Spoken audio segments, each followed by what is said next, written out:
સુરતમાં ગણેશ પંડાલ પર પથ્થરમારાથી તણાવ, અનેક વાહનોમાં તોડફોડ। સુરત શહેરના સૈદપુરા વિસ્તારમાં આજે સાંજે ગણેશ પંડાલ પર પથ્થરમારાની ઘટના બની છે, જેનાથી વિસ્તારમાં તણાવપૂર્ણ સ્થિતિ સર્જાઈ ગઈ છે। પ્રાપ્ત માહિતી અનુસાર લઘુમતી સમુદાયના એક યુવકે ગણપતિ મંડપ પર પથ્થર ફેંક્યો અને તરત જ સ્થાનિક રહીશોએ તેને પકડીને પોલીસને સોંપી દીધો। આ ઘટનાની જાણ થતાં જ લાલગેટ અને ચોક બજાર પોલીસ તાત્કાલિક ઘટના સ્થળે પહોંચી ગઈ।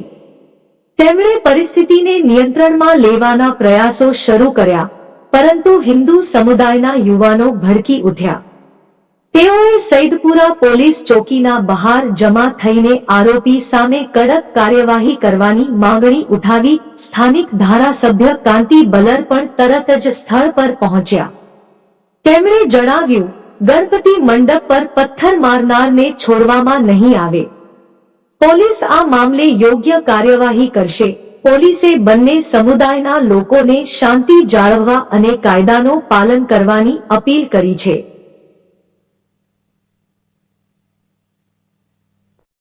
શહેરમાં કંઈ પણ અનિચ્છનીય ઘટના ન બને તે માટે પોલીસ અને સ્થાનિક નેતાઓ સતત પ્રયત્નશીલ છે।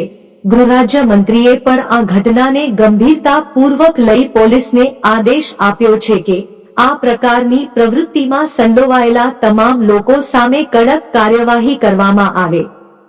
કોઈ પણ અસામાજિક તત્વોને છોડવામાં નહીં આવે। પોલીસ કમિશનર સાથે ચર્ચા બાદ તેઓએ ખાતરી આપી છે કે પરિસ્થિતિ પર પૂર્ણ નિયંત્રણ મેળવવામાં આવશે અને લોકોએ શાંતિ જાળવવી અનિવાર્ય છે। નિયંત્રણ મેળવવામાં આવશે અને લોકોએ શાંતિ જાળવવી અનિવાર્ય છે।